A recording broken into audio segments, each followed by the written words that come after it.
Hey you guys, new jet tags are live on our store right now, so you can rep your favorite engine. We've got the RB25, RB26, and a bunch more. The link is in the description.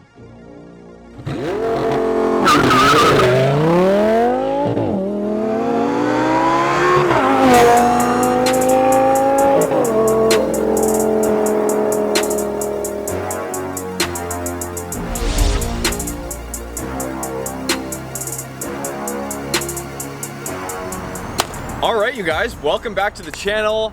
We're back here at Trove, less than a week later, because our friends at RCS Auto House are right here as well, here in Richmond. So we're gonna head on over into the unit, and if we're lucky, Q might just have left his 2014 Lamborghini Gallardo Final Edition unlocked for us so that we can take it out for a rip on the road and show you exactly what RCS is all about.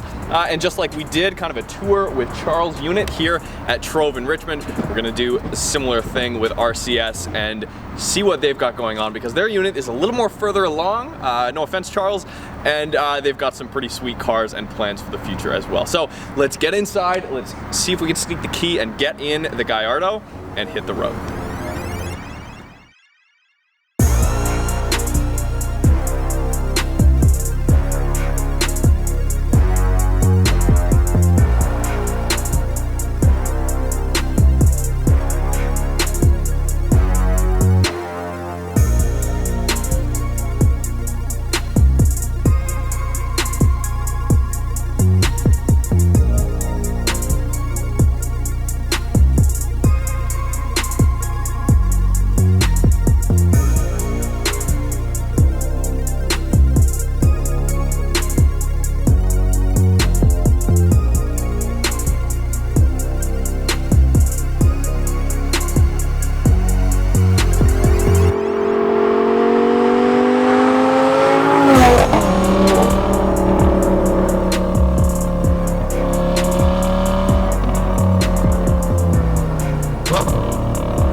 Oh my God.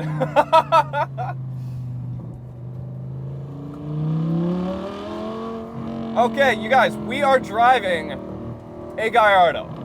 Now, this is not just any Lamborghini Gallardo. This is a 2014 Final Edition Gallardo. Now, what that means is it's the final Gallardo. This is the last Lamborghini Gallardo that Lamborghini ever produced. It is, in fact, a 2014.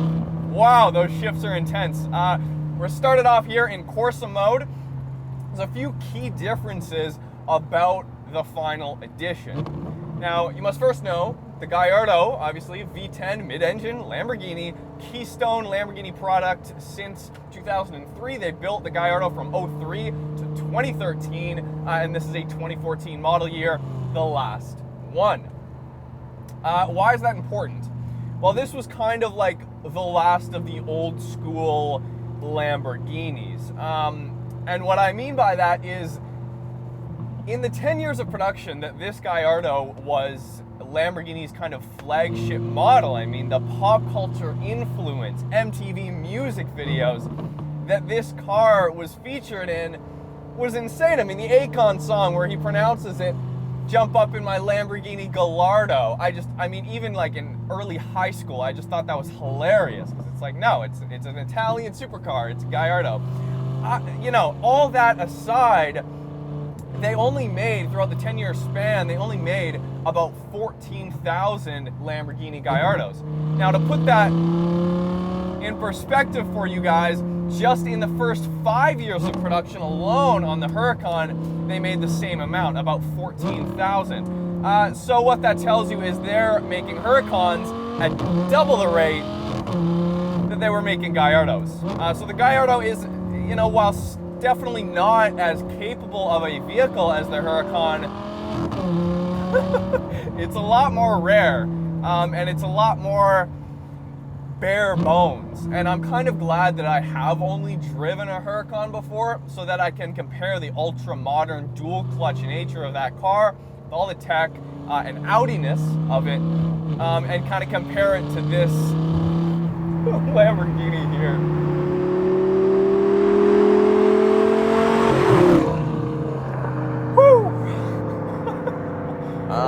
I'm more of a Ferrari guy myself, but Lamborghinis have their place, and Lamborghini has a very strong history of producing some of the most striking vehicles on the entire planet. And you know, while the early Gallardos aren't loved, for good reason, that those early models had the 5-liter, this one has the 5.2. Whoa, Q was not kidding. In Corsa here, the shifts are a little more aggressive than they would be just in sport or in regular like comfort mode here. And the rear end, because obviously it's a mid-engine Lambo, even though it is all-wheel drive, it's rear bias, so that rear end really kicks out on that upshift. We haven't even gone above 6 grand here, but we'll get there. The center stack here, you know, honestly not that different than the Huracan. These buttons pretty much look identical to the Huracan. They've got that nice kind of metal feel to them. And yeah, while Lamborghinis are striking to look at, you guys know the build quality over time is always kind of what's questionable with these Italian supercars. And I know 360s and 430s have their problems on the interior with sticky plastics and other materials that just go terribly wrong in those cars after time and after mileage. But in a low mileage example, this one has 15,000 kilometers on it, about, I think, less than 10,000 miles that is, and a 2014 Gallardo, it's surprisingly modern. The sound is the same, if not a little more raw than the Huracan. Wow. Steering's very heavy. Oh my god, this car is okay, immediately off the bat, this car does not feel nearly as safe as a Huracan. No, just gonna say it, it does not feel nearly as safe. 6,000 RPM. E-gear does a nice flip on the downshift. Wow, that's violent!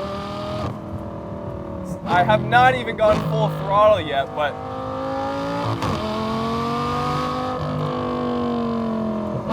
wow.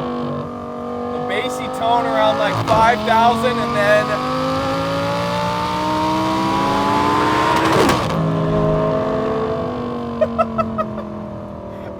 and rev limit close to 9,000 RPM.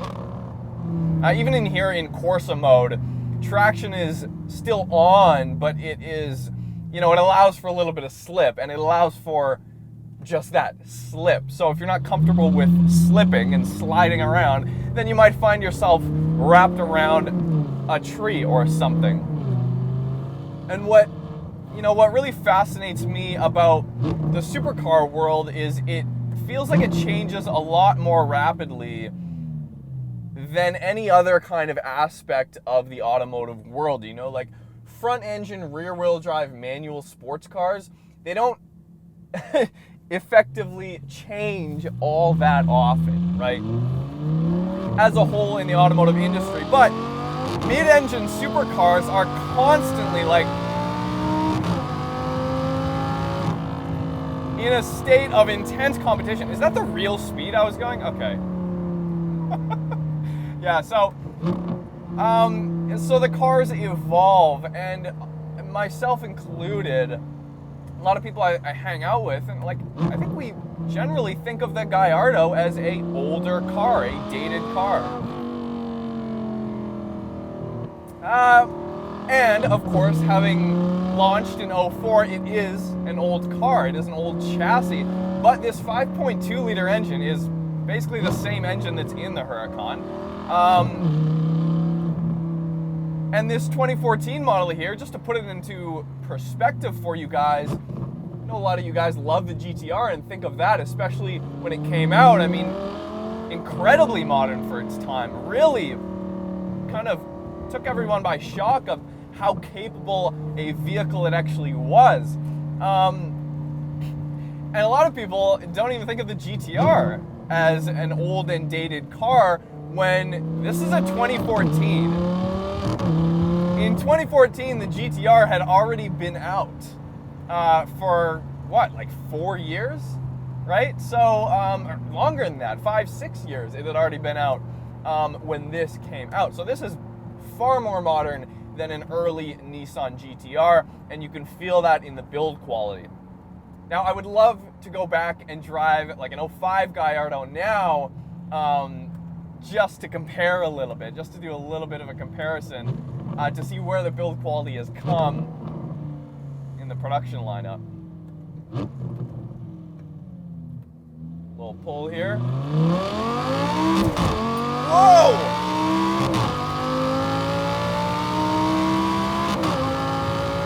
Wow, kicks you right in the spine. Feels good though. The E-Gear is kind of what I was expecting. I wish it was a manual. They did make the final edition in a manual, I believe, or one of them. But that being said, the E-Gear is one of those things where in the early cars, avoid it. As far as I've heard, everybody I've talked to, avoid the early E-Gear Lamborghinis, right? Hands down. But these later E-Gears are not, like, it's not a shitty auto. It is, but that's not what it feels like when you're actually driving it at full tilt. It blips on point. I mean, the downshift blips are still way better than most brand new cars in 2021, press cars that we've driven. It's just the upshifts have a different violent, they have like a violent kind of feel to them, and honestly, it does not feel nearly as dated as I thought, especially on the downshifts. Like, just coasting, there's no drama on the downshifts, just pure Lamborghini V10 noise.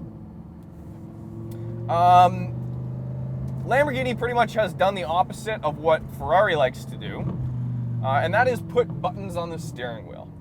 Ferrari loves putting buttons on the steering wheel because Ferrari is kind of more F1 and race inspired than Lamborghini. So of course, the Ferrari F1 kind of aspects of like the steering wheel and how you can adjust things trickle down from the F1 cars. But here in the Gallardo, no buttons, 0 buttons. I love this. I love this so much. So aside from the factory things that make up the final edition, Q's gone ahead and put a sub box back here, huge sub box, which would be terrible because you can't move the seats any further back, but Q's like the same size as me, and I don't have to adjust the seating position at all. This is a perfect Lamborghini seating position, and I still have a little bit of headroom here, etc., etc. The exhaust also has been basically chopped off. The guys over at autodromo.ca, friends of the show, they took out the muffler. It's got a muffler delete. It also does have a flash tune from VF Engineering. You guys know VF Engineering. We went down there a couple years ago. It's got that flash tune on, which is good for like 30, 40 horsepower. The evolution of mid-engine V10 Lamborghinis and Lamborghinis in general is relatively slow for kind of like the non-limited edition super special versions. And I think this is one of those cars, even with the E-Gear, that's going to hold really strong value going forward because like the steering, there's no comparison. There is no comparison between this Gallardo steering and Huracan steering. It's just better. It's just better here in the Gallardo. And you know, I'm not trying to be like all old school and jaded. I feel like an old man when I say stuff like that, but we are getting to a point where the Huracan is so outified and so friendly that a Gallardo like this, a modern Gallardo 2014, feels old school. So weird.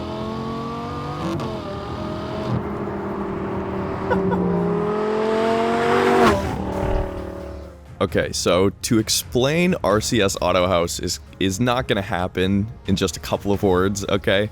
But they do sell a lot of aftermarket parts, first off, specializing mainly in European cars. They also have a car club. They actually do a lot of charity events too here and around Vancouver. But yeah, basically if you're looking to really spec out your car and kind of personalize it and make it your own. They do have a 3D printer. They have a vinyl machine. So basically any custom print, any custom livery on vinyl for your car, they've got you covered, and a few other things. So they're planning on hosting a big show this season if COVID allows. He's got 60 acres booked for August 21st and 22nd. They're going to be partnering with DJs, food trucks, shops, a bunch of vendors, live entertainment. I know all of this sounds crazy right now, but follow RCS Auto House on Instagram and social media and the team over there, and let's see where it goes. These guys have been really great to hang around, and same with the guys over at Autodromo here in Richmond. We've been spending a lot of time here. Like I was saying, F80, M5, M2, all of those BMW platforms are very strongly represented here, and I think you'd be surprised at what you can find.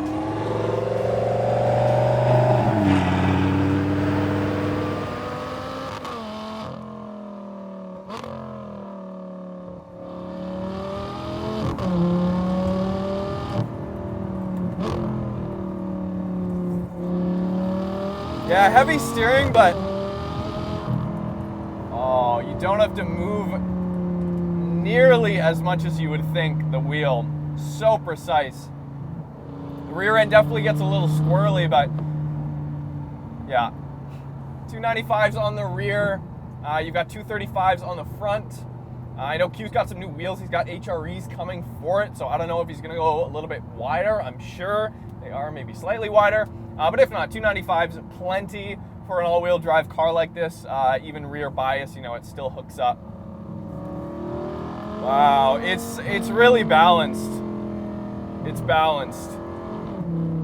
I definitely thought the Gallardo was going to be a lot more floppy, I guess, than like the Huracan and the R8 V10 Plus. Very refined cars those are. I thought it was going to be more sloppy. It's not. It's totally not. This is still totally a precision automobile. And you know, driving the car, I'm like, yeah, why would I think it was not going to be a precision automobile? But I guess just in my head, the Gallardo was like, it's old news. It's old. Like, I don't view old supercars from this era, from like the early 2000s, the same as I do like an 02 R34 GTR or an 02 NSX or an 02 RX-7 FD, right? Because those were like just finishing off production around the same time that this came out. But this feels, because it is the last part of the production, it's the last one, feels like a huge leap from those early 2000s exotic cars and other kind of cars that are now appreciating to over $100,000. I mean, since 2014, this car has basically lost no value. This was a one-owner car.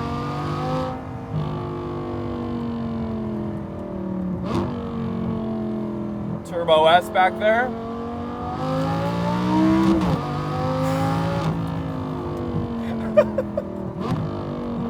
Yeah, you need a track. You need a track. You really do. It's cool though, because like in a modern McLaren, in the 720S, rear-wheel drive, there is so much torque in those cars, in any modern McLaren, 12C included, but more specifically the 650S and beyond. There's so much torque from the turbos at the low end that they're really scary to drive and can get really away from you if you're not careful. But here with an NA V10, it's just not like that. So you're having, like, the fun is not as much a scary fun. It's just a much more linear and predictable kind of noise, but then you do have to work for those revs. I love working for revs, even in an automatic transmission like this. That's it, you guys. Hopefully you enjoyed this video. Quick look at RCS Auto House and their place at Trove, and as well, obviously, Q's Lamborghini here. Big episodes coming up, so don't forget to hit that subscribe button, and let us know what you think in the comments below. See you soon, you guys.